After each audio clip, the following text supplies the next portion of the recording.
we are opposed around the world by a monolithic and ruthless conspiracy that relies primarily on covert means, on infiltration instead of invasion, on intimidation instead of free choice, on guerrillas by night instead of armies by day. There is little value in ensuring the survival of our nation if our traditions do not survive with it. All right, welcome to episode 76 of the Abuse Hour. It is I, your host, Coffee Long, coming to you unsupervised, unmedicated, and an unchecked threat to society. So I don't really have anything actually specific that I wanted to talk about today, man, but I will tell you that I started looking into this Oklahoma City bombing thing like somebody had suggested, and like, dude, I had never really heard that much on the Oklahoma City thing. You know, I mean, you hear a little bit about everything, you know, there's always something. I mean, you really pretty much can't throw a rock without hitting something that's like, bro, look what, they're hiding something from you, bro, the government is holding you down, bro. And I mean, in a lot of ways, yeah, sure, yeah, obviously. But I mean, everything, you know, like look at, you know, an ingredients label and they're like, see this ingredient, chlorhexamoraphorophyll, number 72, that's code for genocide. And like, what? But I looked at this, I started looking at this OKC thing. And as you might expect, like there is some controversy. And it seems like a lot of the controversy centers around the idea that there was somebody else at this thing along with this Timothy McVeigh character. So if you I mean, dude, I'm still kind of looking at it, but I've got a sort of a general idea, and I want to do like a whole proper look because I want to like read all the way through it or listen to something about it and like something competent, coherent about it, and form a kind of an opinion. But listening to it so far, it seems like the big controversy is the idea that there was somebody else involved, that this guy didn't do this thing on his own. As I'm understanding it, I think it, dude, I want to say it was 1993 when this Oklahoma City bombing thing went down. And if you got no idea what I'm talking about, the idea here is that this guy, Timothy McVeigh, got what appears to be an ass ton of fertilizer. Okay, now dig this story, and you listen to this story and you tell me if this makes any sense to you and kind of think of where this goes straight away in your head. It sounds like, as I'm hearing it, that this Timothy McVeigh character got a metric ass ton of fertilizer, this ammonium nitrate type fertilizer, did whatever you have to do to it to make it agreeable to exploding, yeah, and put it in like a Ryder truck, drove this Ryder truck up to the front of the Edward R. Murrah building, FBI building in Oklahoma City. A few minutes later, the thing went off and it blew up the whole front of this building. All right. So straight away,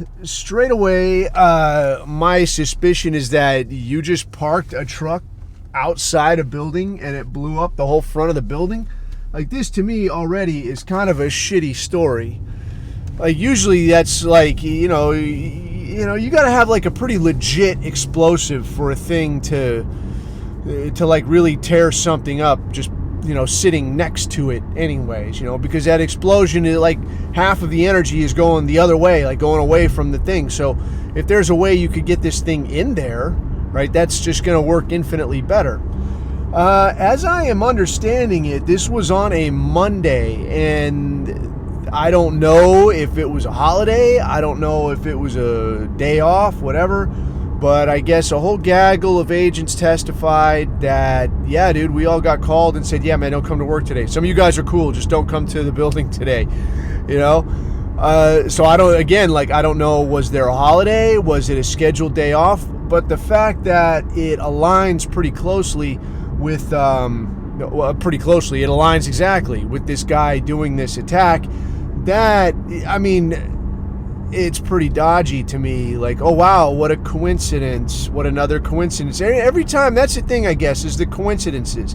Is it's not like the little weird anomalies, you know, because I think anytime, I don't know, when shit gets hectic, dude, you know, when the bullets start flying, when shit gets hectic, weird shit does happen. Weird shit does happen. A tornado comes through town, and you get like a drinking straw sticking through a fucking coconut or something. I mean, weird shit happens, dude. Weird shit happens when you party naked. But it's with these terrorist attacks, always these terrorist attacks, that there's these really weird things that happen that, like, there's no other way. Like, wow, if it wasn't for this really fortunate coincidence, either this could have not happened at all, or it would have been way, way, way, way worse. But as it is, it's just a kind of a way that's going to cost a lot of money and doesn't actually hurt a lot of the people that would have otherwise gotten hurt, the government people. So it begins to look suspicious anyway.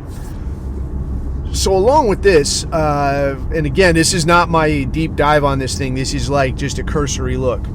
So I had listened to this. Like, I just looked at like Spotify, and I looked at like Oklahoma City bombing conspiracy theory, right? Because I mean, honestly, that's a good spot to start. Because I mean, a lot of times these people come with these wazoo ideas, but there'll be like some little string to pull in there. Because these people, they'll start talking about, well, what they want to do or what their intention was, or like they're thinking that, and it's like, dude, I can't hang a hat on, here's what I think this guy's intention was at the time that he allegedly did X, Y, or Z. So assuming whatever it is even happened, you're going to tell me what he was thinking? Like, that doesn't work for me.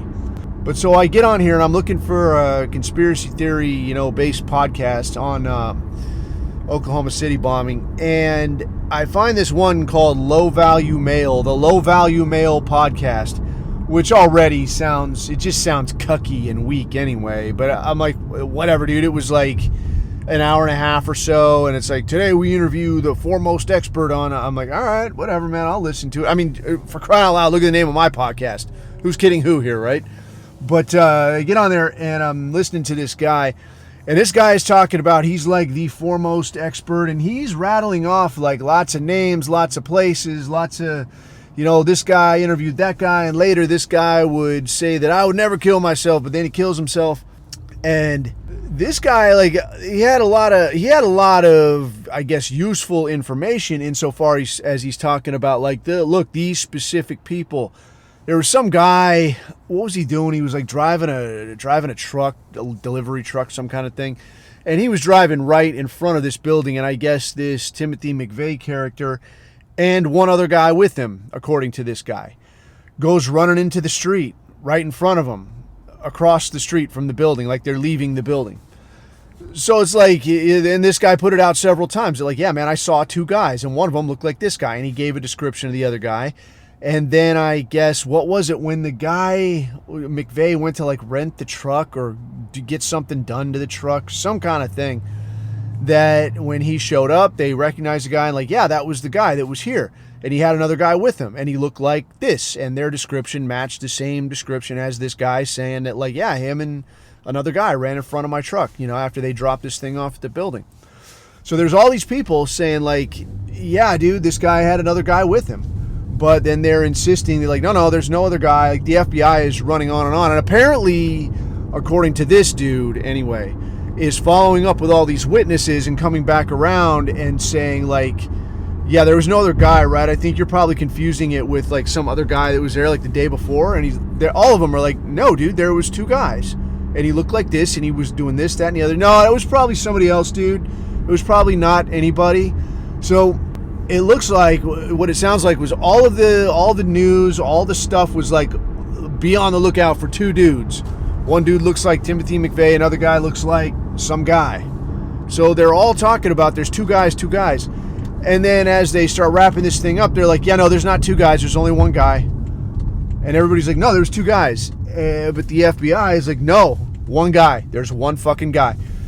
It's like, well, wait a minute. I mean, who's telling this fucking story, right? Like, all these people are saying there's two guys. But they're going around, like, re-interviewing people and saying all this. They're like, no, you're confused, right? You're probably confused with somebody that was here the day before, maybe, right? Nudge, nudge, wink, wink. And anyway, according to this guy, really leaning on these people that know there was one fucking dude, all right? And again, now this, is it suspicious? It's very suspicious to me. But again, this is not any kind of like a huge smoking gun that like, aha, we caught you bastards. I mean, no, it's just shenanigans. Maybe it's convenient for them. Like, yeah, dude, we don't want to go and look for another guy. This is all we're interested in right here. We're good. We got what we need. That doesn't necessarily make this, like any kind of holy grail of, government conspiracy or whatever the hell. However, the shenanigans continue. So they're talking about, like, in this, I would not have guessed this, dude. Like, I remember at the time that, there was a lot of talk. This is when they started really talking about, like, these militia groups, man, and these military-minded groups, and they're gonna, they're this and they're that. Back in the 90s, though, man, like the mid and late 90s, this was the hot cock. Like, this was the thing that everybody gave a shit about. These militia groups, man, they're gonna do something crazy. And obviously, they never do anything crazy. They just kind of walk around in the woods calling each other sergeant or whatever. But this Timothy McVeigh thing, apparently this dude had been in the Army. I don't know how long he was in the Army, but I guess while he was there, he met this guy, Terry Nichols. And from the sound of it, like the way it sort of played out was like, I guess there was an interview with this guy, Terry Nichols' brother. And it sounds like maybe these Nichols dudes, they're maybe not quite the sharpest knives in the drawer. And I guess a lot of this shit that got purchased, like I guess the Ryder truck or whatever, got purchased in or rented out in these dudes' names, like with their credit cards and so on. So you had these guys, acting as gophers. And so basically if the hammer comes down, it's going to come down on you. So that, again, a little bit dodgy. Like, if you're enough of a dumbass that you're kind of out here LARPing as, I don't know, like revolutionary operator in El Cheapo web gear, and hey, I ain't saying don't go out there and train. I'm saying, like, don't be a fucking weirdo. But if you're going to be out here doing this shit and you're kind of a goofball, but then you're sharp enough to, like, yeah, I'm going to actually duck the hammer and I'm going to put it on these two dingbats over here. There's an incongruence there that kind of suggests like something's not as it appears. But what I was getting at, man, was like they, for the longest time, it looks like had aimed this thing as like at these militia groups. But according to this dude that's alleged to be, Mr. Foremost Expert, that did seem to have a lot of times, dates, places, names, and so on. This guy, out of the hat, dude. So what you find is this thing was actually sponsored and carried out by white supremacists. I'm like, what the fuck? It's just, man, I don't fucking get it, right? I mean, who are the elusive white supremacists, man? I mean, I've heard this fucking term a million different times, and I have yet to meet the person or hear of the actual real life person who actually real life believes that, like, what we need here is we need white people to take over this government and then subjugate everybody else here and rule over them, and then sort of expand that to where we like rule over all. I'm like, dude, I've been around the world, and a lot of these places, like, I don't want any part of bunny ears ruling. Like, you go to the fucking Middle East, dude, and you see, like, if you look at, like your National Geographic or something, like, you see a lot of people sitting down, you see a lot of people just in the shade, just kind of like shit happens slow, shit happens methodically, and you're like, God damn, dude, look at dude, well, this is why you got nothing done. You're not very motivated. You're not a get up and go kind of go-getter. But, dude, if you ever go over there, the thing is, like, that fucking heat, dude, is like a hammer coming out of the sky. And as soon as you get there, you're like, fuck. And your whole mindset changes. Like, dude, I'm sitting in the fucking shade.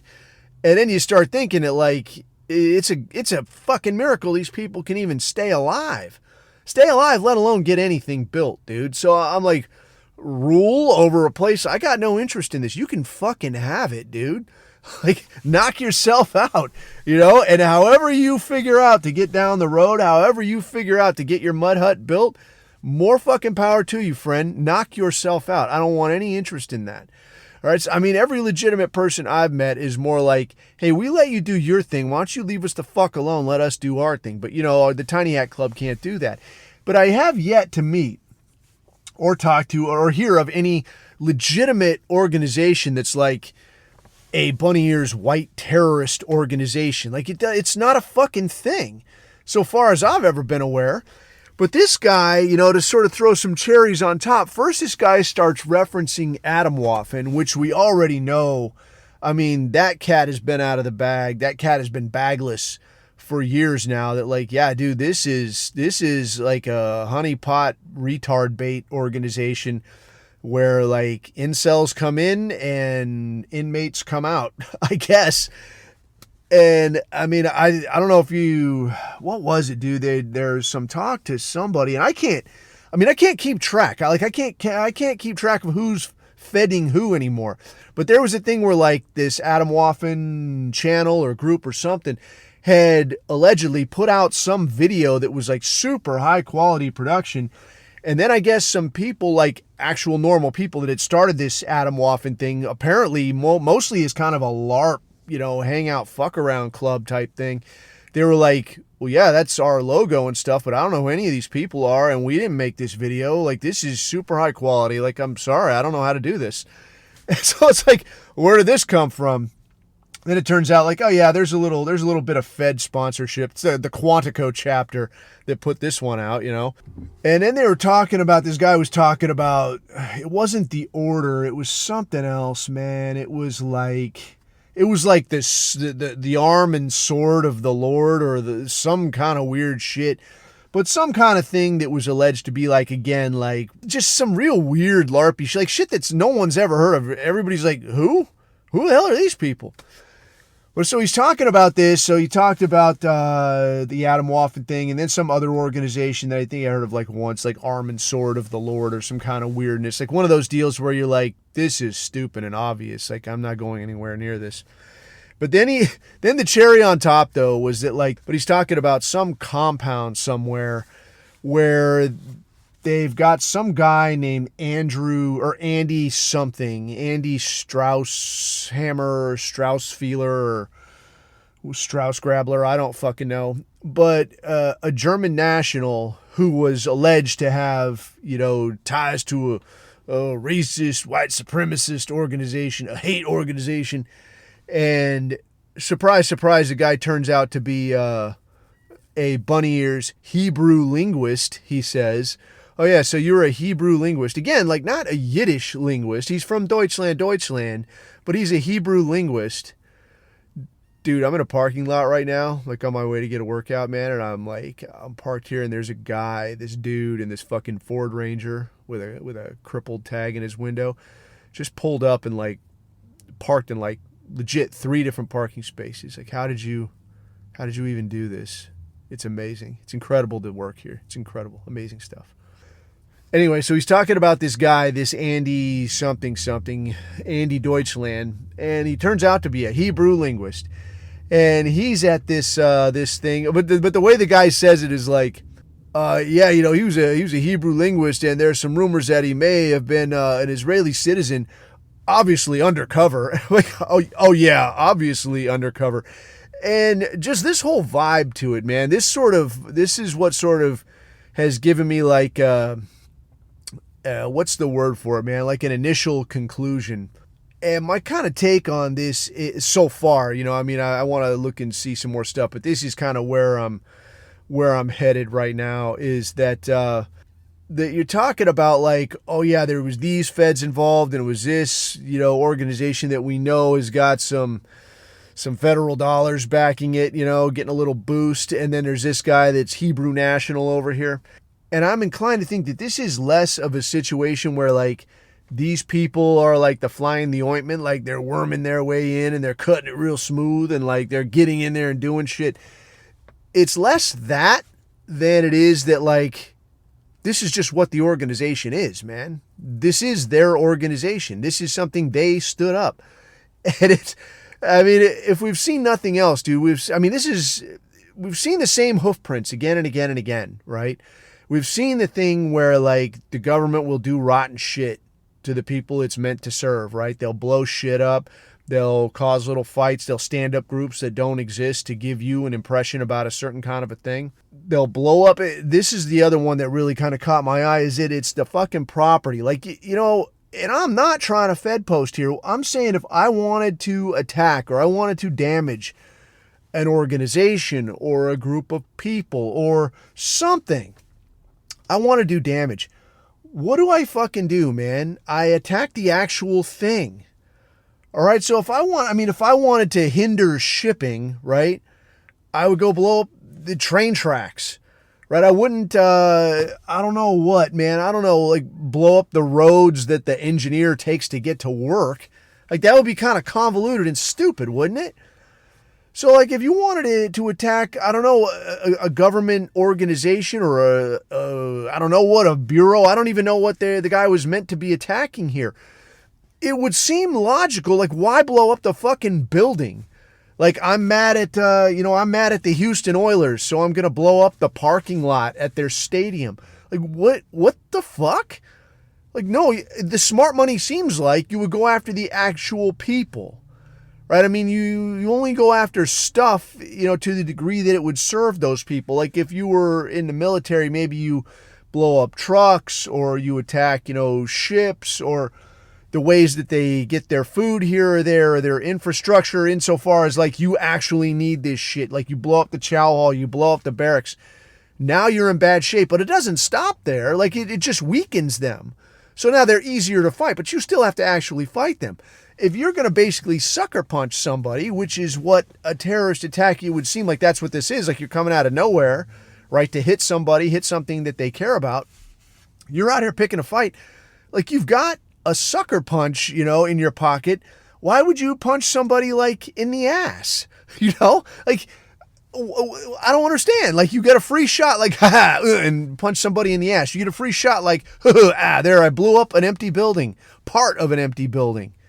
I don't even know what that fucking building was for, but I mean, even if it was, some fucking super critical building, it's like, okay, well, I mean, they'll just go somewhere else now. Like, what were you actually doing? Like, you didn't actually do anything. You did it on a day off. Like, nobody got hurt.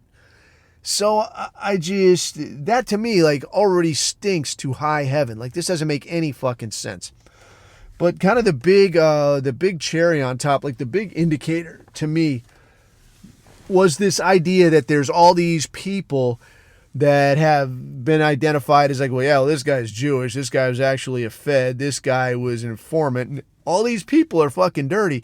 It's not that the whole thing is compromised. It's that the whole thing is fucking a Fed organization. And to kind of drive this fucking nail home, and I've mentioned this before, but I kind of wanted to beat on it again. I had been listening to this audio book called One Nation Under Blackmail, and I think the author's name is Whitney Webb. And I think, listening to it, I think she's reading it herself. So it sounds like some, I don't know, what do you say? Like college girl is like reading you a book. And I mean, like, I don't know, maybe you thought what I thought initially, that like college girl academic and how neck deep into this true crime shit are you going to get? But like this thing is supposed to be like, here's like the Epstein network and so on. But it's like a 2-volume deal, man. And I had mentioned it before, like this chick gets in the weeds, dude. Like super Rain Man autistic level of like, yeah, we are in the fucking weeds here. You're going to know more about these organizations than you ever thought. Like I listened to this audiobook and it takes forever for like the Epstein circle to even come up. Like this thing starts way, way back, like in the Prohibition era. But the trippy thing is you hear all these names. I mean, you hear like some Wasserman Schultzes, you hear some Cantors, you hear all these names that you know. And then you're like, wait a minute. And they're talking about, these people are like, these are criminals, fucking gangsters. All right. So you start hearing about these fucking criminals and they're like, yeah, like mob boss so-and-so Schultz and Mr. Wasserman and this guy Cantor over here. And these are dirty, dirty people. These are criminals. But now somehow you're like, oh, your grandkids, your great-grandkid, now they're like a legitimate, like, thumb in your eye senator type. They're like, I'm high and mighty and you're fucking scum. And like, oh, it becomes clear to me. But you start hearing about all these names and all their immediate associates, and they go on to stand up things like OSS, right, which later morphs into CIA. You're talking about Arnold Rothstein, Meyer Lansky, Arthur Rosenstiel, right? Talking about people that, and this was covered on one of those FTN episodes where they were talking about, they did a look at the Epstein circle as well. But talking about these people that, like, well, anybody that you thought might have been like on the straight and narrow, like your J. Edgar Hoover or whatever, like, no, those people got put there by these criminals. So all of these organizations, it's not that there are associations with criminals. It's not that some criminal type wormed their way into this thing. It's that this organization was criminal from the start. It was founded by criminals, by professional mobster gangster types to serve their own interests, right? They stood this thing up to look out for themselves, to basically continue fleecing you under the guise of, oh no, law and order, Goy, here, get out here, do the right thing, Goy, don't make me throw you in prison. So now they can walk around with a badge, basically rob you, and honestly, that's pretty much what the FBI is, because how did that get stood up? Oh, well, you know, somebody robs a bank, and now, well, what, we're supposed to rely on these local cops when these people are running state to state? No. We need a federal organization to chase these bank robbers around and make sure that our money is protected. So again, it's all about the money. But that, of course, has morphed into like, yeah, I can do whatever the fuck I want to you. I can lie to you. I can show up at your house. I can just shit a warrant and start looking through all your stuff. I can force you to open your phone. And if you lie to me, even if you fucking forget, hey, where were you yesterday? I don't know. I think I was at, fucking Subway with Jared trying on pants. And like, no, I got a video you here. You lied to me. Dude, I thought I was actually at Subway. No, you weren't. You were here. You lied to me. So you're going to do time for that. Like, what the fuck, dude? So these people have got you by the nuts, and it's not through some kind of coincidence. It's because these organizations are fucking criminal at their root. And I have no doubt that this thing was the same fucking thing. So yeah, as far as, the absolute details or arriving at any kind of conclusion as far as that Oklahoma City bombing thing goes, might have to take some more time to look into that and maybe reach a more detailed conclusion. But at present, I think it was kind of it seems like generally the Ghey Ops that get pulled, they always kind of go to the same well. Like they always reach into the same hats for the same rabbits. And there's always like some kind of high profile thing. And there's always some kind of a like narrow miss. Like, whoa, buddy, like it could have been so bad, but lucky for us, this or that happened. Like, oh, these people weren't at work today. Or luckily, like, the people who matter, Larry Silverstein, like just luckily didn't come to work that day.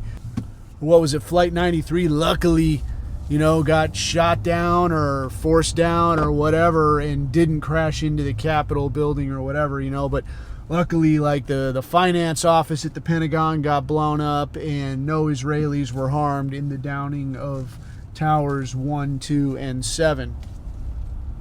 But as far as this thing goes, like, yeah, it's lucky, nobody's at work that day or what kind of ever shit. And we got the one guy and there was no other guys and it's real clean, it's real simple, and there you go. But if I had to take like a wild ass guess at it, I would have to say something like maybe this was somebody's bright idea, and like maybe there was one of those deals where like, yeah, we're gonna let him get something together that he thinks is an explosive, and then it's gonna go and it's gonna not go off because it's not really explosive, and then we're gonna just roll the guy up or roll up his cell or whatever the hell.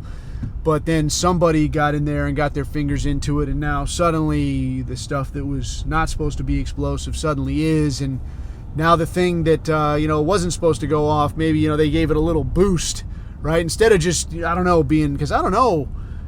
it's hard to speculate how well would a Ryder truck full of ammonium nitrate fertilizer actually work. I don't fucking know. And parked outside a building, I really have no idea. But if you gave it a little bit of a boost with something maybe that you left in the basement or something, not unlike 9/11, because how many reports were there? I mean, that's some conspiracy theory that I will get behind, that like tons and tons of these firefighter dudes are like, I mean, dude, I saw videos. There used to be videos on YouTube where there's videos of these firefighter dudes talking about, like, a day of at the scene, yeah, we got secondary devices, there's something going in the basement. There's footage in one of the towers. I don't remember which one got hit first and which one got hit second, but the one that didn't get hit, like, there's shattered glass all in the lobby, like, shit's all fucked up, and they're like, yeah, there's been an explosion, I don't know. But then a few days later, it's like, nope, none of that happened. It didn't happen. And now, like, try to look for any of that on YouTube. That shit's gone. And I guess a lot of the people, well, this video is long fucking gone, but there was a video where they had some of these people that had been injured in the explosions in the basement in the World Trade Center buildings. They're like, hey, I'm telling you this, and I want you to know I have no plans on killing myself. I'm not depressed. I'm not on drugs. I'm not anything. I'm just telling you what I saw. And sure enough, a little while later, a few weeks, a few months, and like, oh yeah, they killed themselves in their backyard, through some fucking miracle. But, so yeah, it's all very dodgy, man, but this definitely seems to fit the mold of that very same approach of like, oh wow, look, we got these cartoon villains, and it sure was lucky that more damage wasn't done, and it's just tore up a building that, who knows, maybe they were looking at renovating anyway. So there you go. Yeah, so for a first glance, I realized that's probably a lot of speculation and not a lot of useful input, but that's just kind of where I'm at right now on the OKC bombing thing. But moving along though, man, a couple other things I wanted to get to today. I guess, well, one dude had asked in the chat, like, how do I go about explaining Hebrew involvement in so many of the shenanigans that are going on out there? Like, how do I kind of line it out? How can I explain this quick and simple?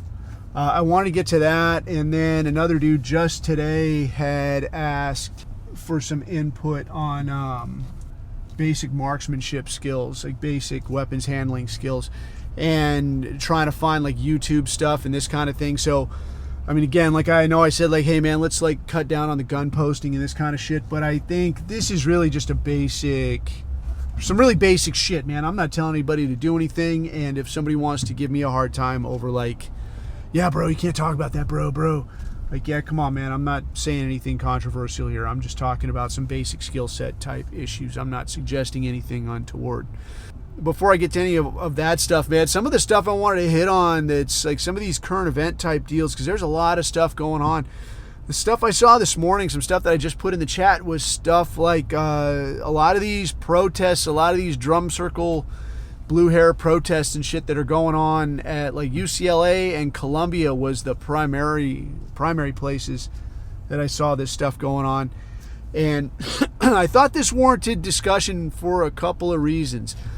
Like, one, I think it's really interesting that literally everyone, ranging from queers to soccer moms to Roman throwing, extremists like ourselves, good and decent regular people, suburbanites, athletes, actors, all of these people, like, it's the only thing that it crosses demographics, better than drug abuse or alcoholism. Like, this is something that people are sick of, and people are getting on board with it and saying like, hey, I feel like these tiny hats, they're not quite the victims that they've always claimed to be. And, granted, like, we're standing there going, yeah, no kidding, genius, and you were the one hassling me about it not so long ago. But I think that it's really interesting that all of these people are catching on to this shit. And for my money, I think it's that you really can't start pulling this string and then put the sweater back together, I guess, is how I want to say. Because, I think this is why they make it, why they're talking now, like Greg Abbott talking about, like, yeah, we're just going to make some anti-Semitism laws. Like, you're not allowed to not like Hebrews. Like, okay, how do you think that's going to pan out? But I think the thing behind it, man, is that, like, it's almost a subconscious admission that once people start pulling this string, you can't really walk this back, because you're going to notice that, like, yeah, this thing going on in Gaza, this looks a lot like genocide. It fits all the textbook definitions. And if you're just waking up to this kind of thing, it's like, well, gee, this really kind of sounds a lot like what these people complain about having happened to them in 1930s, 40s Europe. But yet here you are doing this shit. But at the same time you're doing this shit, you're making all of these accusations about, oh, look at how bad we get treated. Oh, look at how we're actually the victim. But a lot of those claims sound a lot like the claims that are still getting circulated. I mean, regarding not just Europe, but regarding every other place in the world that has had it up to here with these people. But what I'm saying is that, like, once somebody starts pulling this string, it becomes like you're going to fucking notice. You're going to fucking notice. And you're going to notice that the hammer is coming down on these people like nothing else. Like Colombia, like they came out in force, dude. Riot squad, riot gear, the whole deal.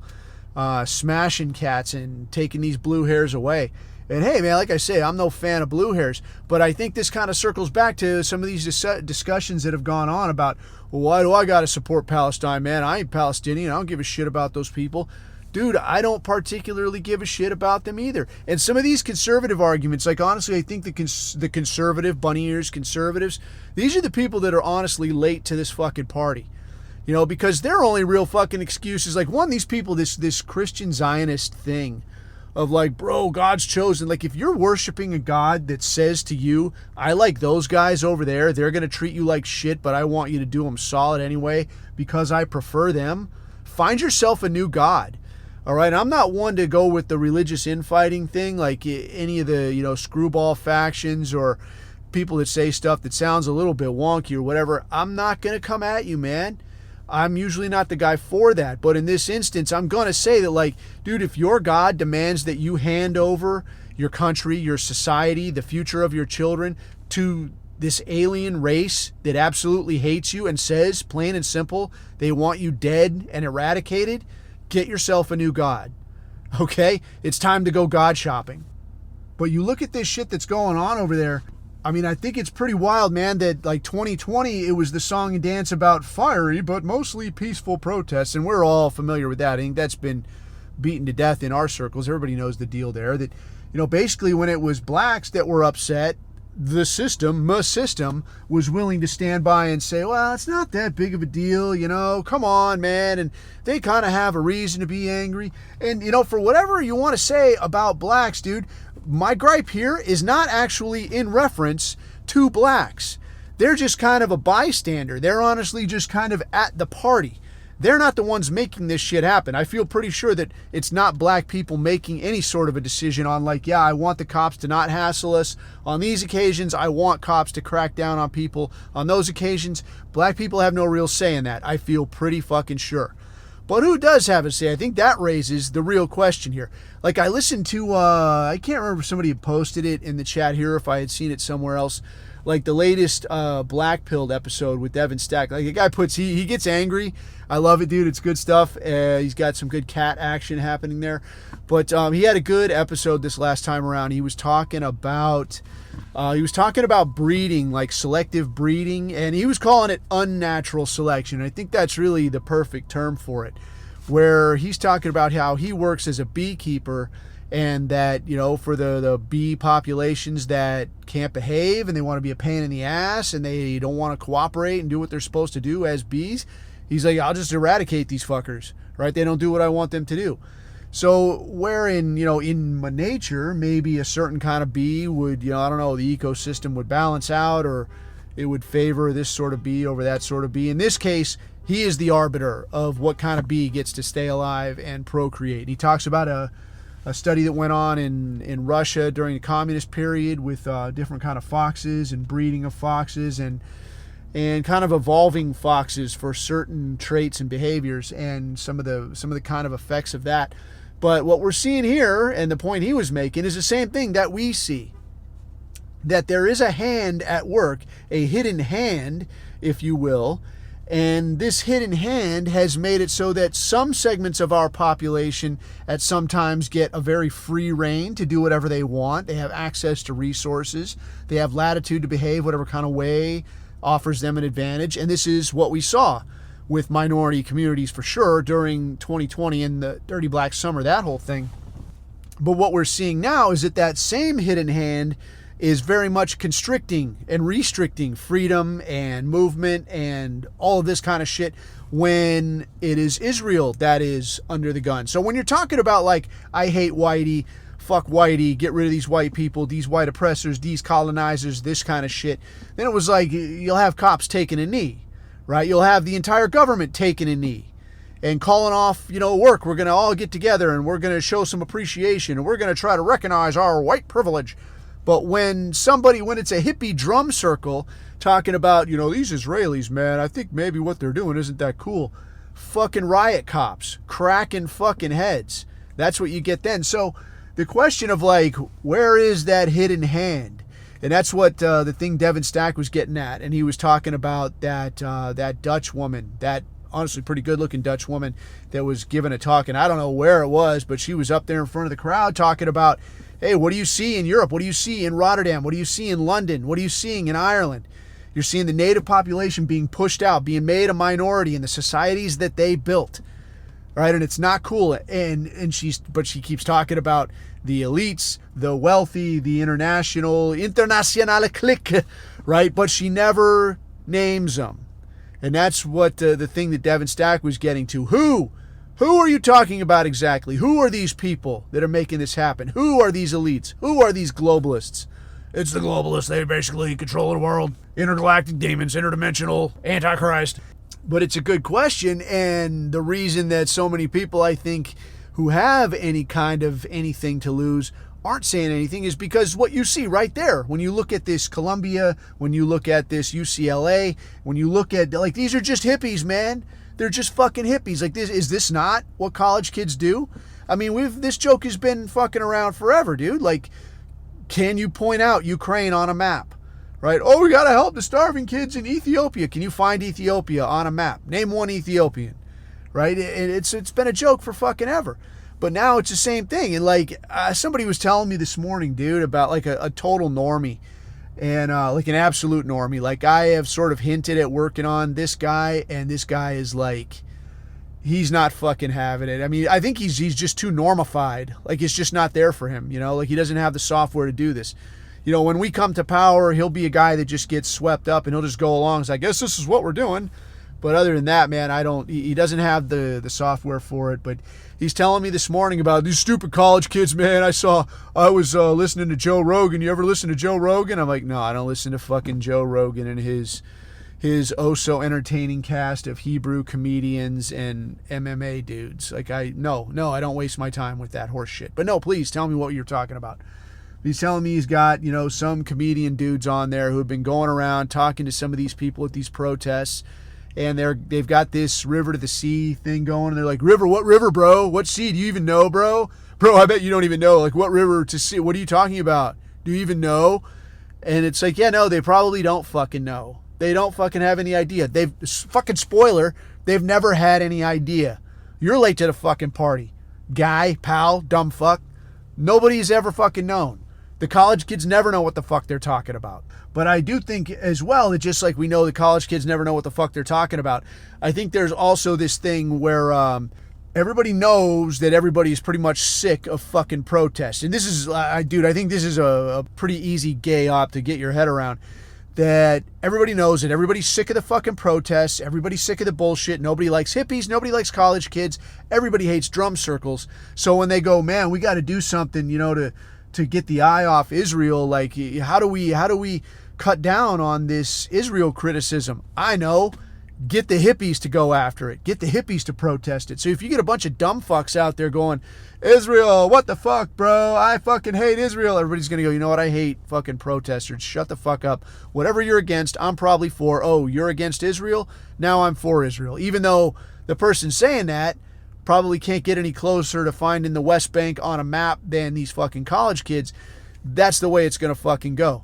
But that's just my take, and I don't think it's too far of a stretch to imagine that's what's going on. But anyway, yeah, but I think it does kind of circle back to, like, where do I stand in this as a white nationalist, like me and you as well?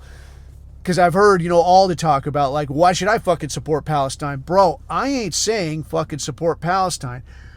What I am saying, I'll sum it up like this, man. This idea that you hear college kids, again with the fucking college kids, young people talking about, I want to change the world, bro. Once you get a little older, it doesn't take too fucking long to figure out that you ain't changing shit. Quite honestly, about the best a man can do is to change maybe one or two opinions in the room you're in. I mean, I'll tell you what, now me, I feel honestly, and like rare occasion, man, you're going to catch coffee feeling fucking privileged and honored in some kind of way. It probably won't ever happen again, so write it down someplace, enjoy it while it lasts. But I'll tell you, dude, I do feel privileged that even though there's not that many fucking people that listen to this complete bag of dog dicks podcast, when I look at the little distribution feed fucking thing and it says where people are listening to this, dude, I see like all over fucking Europe. I see like Czech Republic. I've seen Hungary, Italy, a bunch in Germany, a bunch in fucking England, some in Belgium, there was like a couple in Africa. There was one or two in South Africa. Dude, to be able to talk to somebody in any of these places, like I can't really have a conversation. Maybe you get in the chat and we talk a little or whatever, but to be able to talk to anybody in these places, to reach out and share an idea, to have just any tiny speck of influence over somebody in these places where they can pass on the things that I'm saying. Dude, it's a huge fucking privilege to just be able to talk to a handful of people and get ideas out there. But quite honestly, that's, and considering like the lengths and, the willingness to sit down and run my suck for a little while and to shell out a few bucks to stand this thing up, like, yeah, maybe not everybody has that kind of time or resources. But just the same, dude, it's a huge privilege to be able to just get one or two people out there thinking about the things that we talk about. So what I'm getting at here is that when people say, oh, I'm going to change the world, bro, you ain't changing shit. I ain't changing shit. Changing one or two people, and in turn, maybe they change one or two people. That's fucking it, dude. So this idea that like you weighing in, or me weighing in, or any of us weighing in on like Palestine as a whole, like, why do I gotta support? Bro, what you're doing doesn't much make any fucking difference. All right? What you can do is kind of stand back and just dig the fact that somebody who every day of the week is plotting your destruction, is mapping your decline, is rooting for either your parents to get murdered or your kids to breed with somebody from Nigeria or for you to get thrown in prison. The people that are actively trying to facilitate that are getting a fucking monkey wrench thrown into their fucking gears. That's all upside, dude. There's no fucking downside to that. The motherfucker that's been beating the shit out of you every fucking day for your lunch money is finally catching a few across the eyes, right? And now I'm talking about what I see, like International Criminal Court has got warrants out for, I guess, Netanyahu and a few other people. I can't remember the names of these fucking idiots, but some of these people in Israeli government, like, you're now fucking wanted for war crimes. And like I saw, what's the guy's name? Redacted 1856, I think, posted in the chat. The wheels of justice grind slow, but they grind extremely fine. So long and short, man, the shit will play out. Like, you're in a tight fucking spot, my friend. A very tight fucking spot. So they've kind of worked themselves into this position where you can either quit now, and the people who fucking hate you, that you fucking genocided, are going to have a chance to rebuild, hate you even harder, and the whole rest of the world is going to be willing to stand by while these people get theirs. Or you can try to turn their lights off completely take over all that fucking real estate, but now you're staring at fucking war crimes charges. Because what are you going to do? Like, if these fuckers are saying, hey, knock it off, and you keep fucking going, well, what do you think's going to happen, man? Because if you were to fucking stop and say, oh, we got carried away, it's our fault, we're going to make it right, we're going to do what we can, I could see, the international community, and all these people that are more than likely under the gun, having their dick in a 12-year-old or some kind of thing, getting caught on Epstein's Island, I could see them giving a free pass to these Hebrews.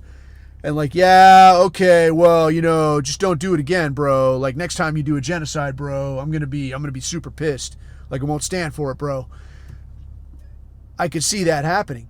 But again, you're kind of between a rock and a hard place here. I heard some talk yesterday that Netanyahu and his government are basically up shit creek without a paddle, dude, because you've got half the government saying, hey, don't stop the war. You got to fucking finish this thing. If you don't finish this thing, we're going to push you out and we'll finish it. You got another half saying, you got to stop this shit. You're making us extremely unpopular. You got to fucking stop this before people get fed up like they are now, right? And so it's like, which way do you fucking jump, man? Like you're in a real bad fucking spot here. But kind of leading into the question then of like, how do you sort of bring this to people's attention? Like, how do you introduce this into conversation? I've heard no end of good ideas on how to kind of float this. I heard some good ideas a ways back where there was a guy, who was it, dude? Whoever the hell it was. This guy was floating the idea of like starting with a kind of a nostalgic feel about like, dude, do you ever remember a time when you didn't have to worry about this, or this? Do you remember a time when your government's priority wasn't a foreign nation? Do you remember a time when you weren't a second-class citizen in school? And kind of discussing that way and like how good it used to be and how do we get back to that? I think where we're at with young people today, I mean, shit, and with old people, dude, it's like Gen Z Gen X and beyond. It's like the programming is hardwired in there so fucking hard that like it just defaults right back to like, yeah, but we got to fight the Muslims, bro.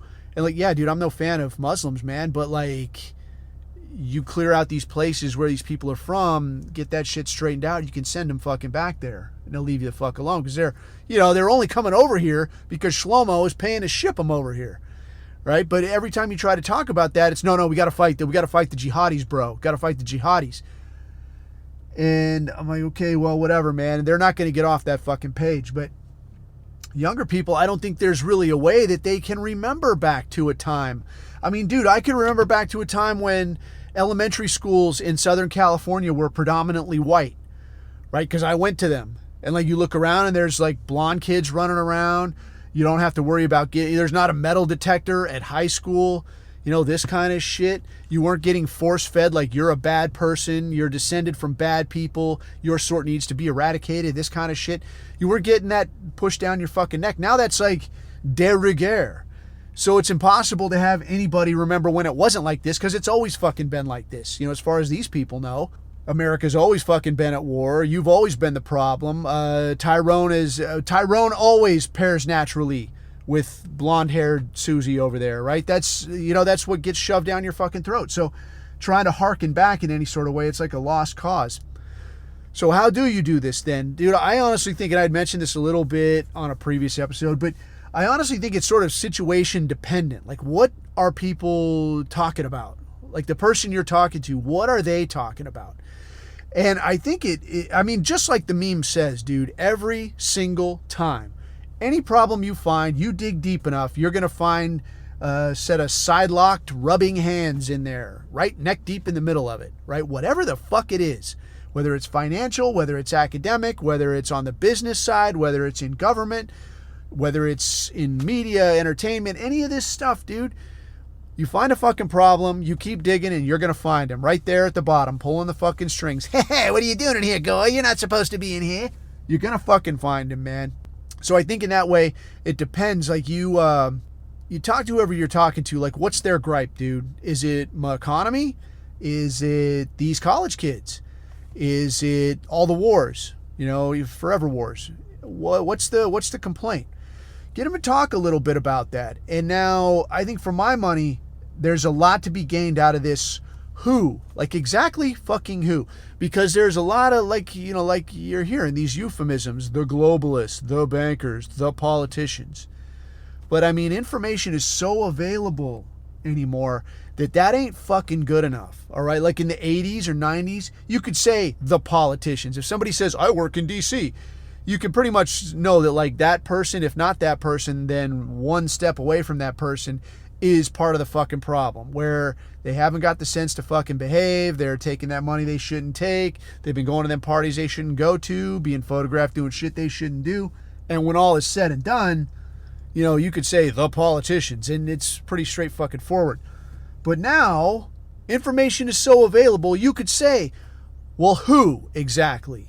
Exactly fucking who is the problem? You want to complain about my economy. You want to complain about trade deficit.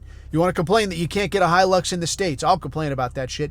But you want to complain about these things. Who is making these decisions? Why do we have so much business in China? Why is all this happening that way? Who is behind it? Well, I don't know. Who just got back from China? Who was it? Secretary of State Anthony Blinken? Oh, God, you people are human rights violators. We're going to have to do something. And if you don't do something, we're going to do it for you. The guy fucking actually said some shit like that on his way out of China. Just went to fucking China. And like at the airport, it was like either at the airport or at the hotel, still in fucking China. Talking about, yeah, China's doing a lot of stuff they shouldn't be doing. If they don't fix it, we're going to have to fix it for them. Like, could you piss these people off more? Could you make us more hated on the fucking world stage? Like, have you ever been somewhere else, man? Walk into a place and like, hey, I'm American. People are like, oh, man, fuck you. Because all they think of is like the shitty way that America treats everybody, in a diplomatic sense. Not you personally, like you're the fucking asshole. Like, no, you're probably cool when you go somewhere else. But Anthony Blinken, he's the guy that goes to a meeting, talks all nice, and then goes to the airport and shit talks you behind your back. Cool, thanks, Anthony. Well, what does Anthony have in common with any of the other people that are causing these problems? Let them answer this fucking question. Because I'll tell you, what I've found often is that giving somebody the fucking answer, all you're going to get is, well, no, because, and basically because if that was the answer, I would have found it myself because I'm fucking smart. And obviously you're so fucking smart, you had to ask, evil internet Nazi about like, what does this shit work? What works? What's going on here? I don't understand. So if you give them the hint, like what's your fucking complaint? Help them dig. Help them find that tiny hat because the tiny hat's there. If you've been at this any amount of time, you could probably name one of the tiny hats off the top of your head that's behind any of these issues. You're talking academia, you're talking a stock market, you're talking media. You could probably name one off the top of your head, like who's the decision maker on this that's making it as fucked up as it is. Let them figure it out. Well, who is behind this? Who's contributing to this? Right? Which of these Shabos goys is owned by one of these clowns? Right? You look at fucking dude, you look at Donald Trump, and I had to have these dots put together for me. Just like a lot of us, I was hoping like back in 2016 that this fucking idiot would actually do something worthwhile. Spoiler, no. Tel Aviv's man in D.C. But after I looked a little bit, and again, like Fashion Nation way back when, Jazz Hands put out a really solid product on this.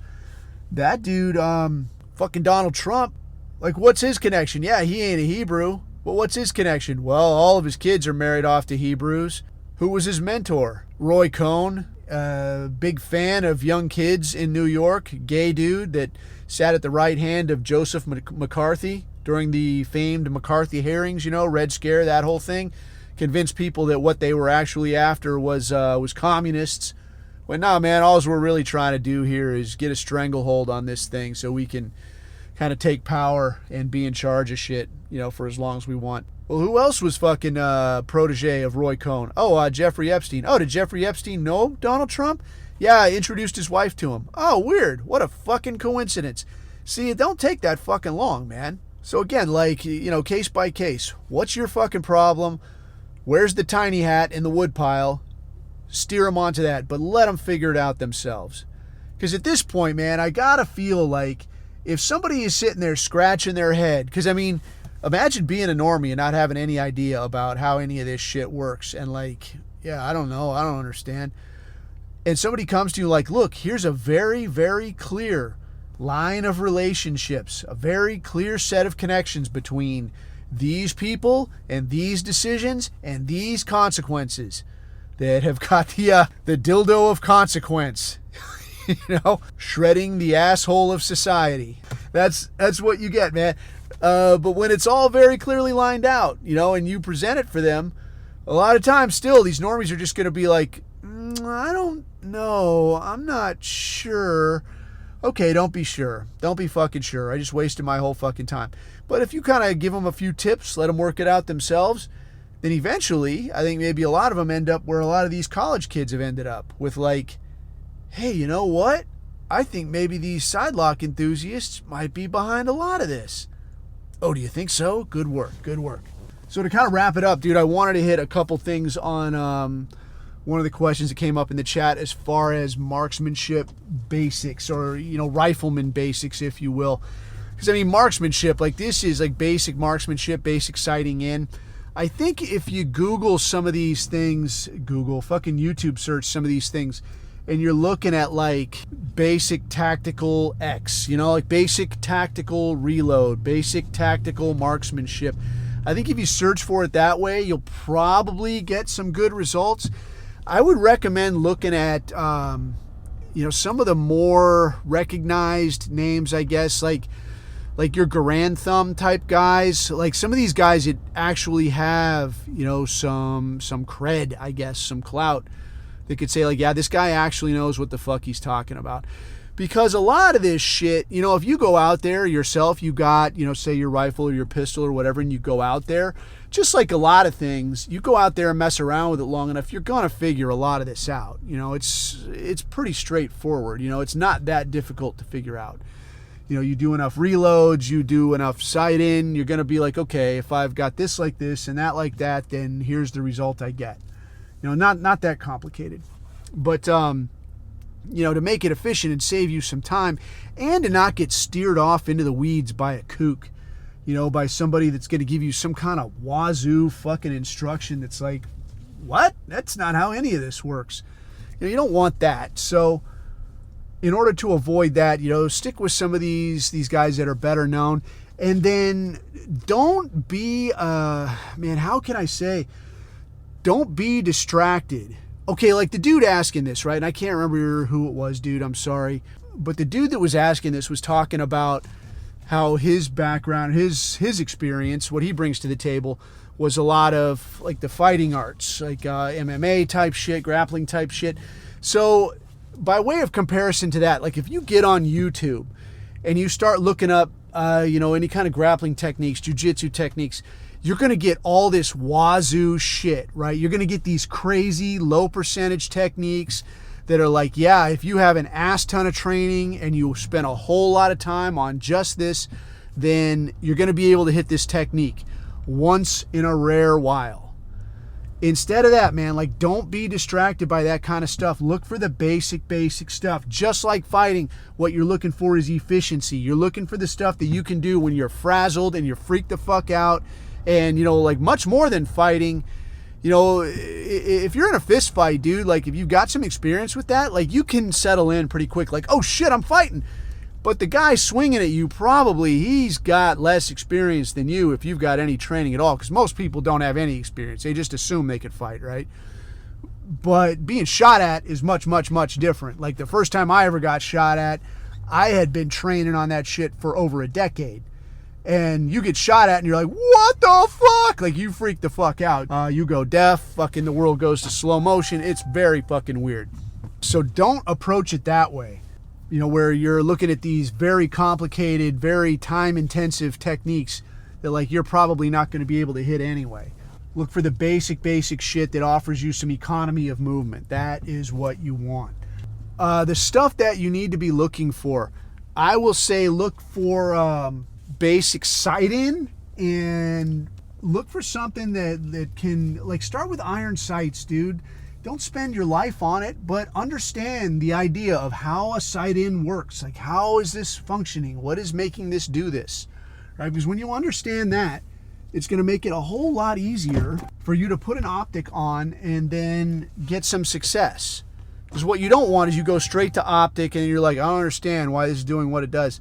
I know you don't understand, dude. You don't know what you're doing. You don't understand how any of this works. So start small, dude. Start with the iron sights. Get onto the optic. Understand that, that like a lot of this stuff, you know, optics, dude, you don't have to spend a gazillion dollars. Just get a decent optic if you want. Understand how to do some tactical reloads, like I'm being shot at, or I was just getting shot at, I returned fire, and now I need to do a mag change. How can I go about that efficiently? All right, work on that as well. And there will be some shit out there that you can find. Take a look at transitions. We get basic transitions where, like, if you've got a pistol that you're working with, like I'm transitioning from rifle to pistol. Now I can get it on with my pistol. Tactical movement, how to use cover, this kind of shit. But look for the basics, dude. Just like you would recognize good basic, you know, hand-to-hand type techniques, good grappling, good fighting, the same thing applies where a firearm is concerned. Look for the good, efficient, high percentage type stuff. That's what's going to serve you well. All right. So without getting into the specifics, man, that's probably a good place to start. And that is where I will leave it until next time. But until then, man, feel free to reach out into the chat, the Abuse Hour chat. I'm back on Telegram, back on Instagram. I've hit up a few guys. Let me know if you want to see some shit memes. And until next time, man, leave us where you can find. A world needs more people like us. And until then, keep your eyes on the horizon. Keep your neck out of the noose. I've been Coffee. These are my takes.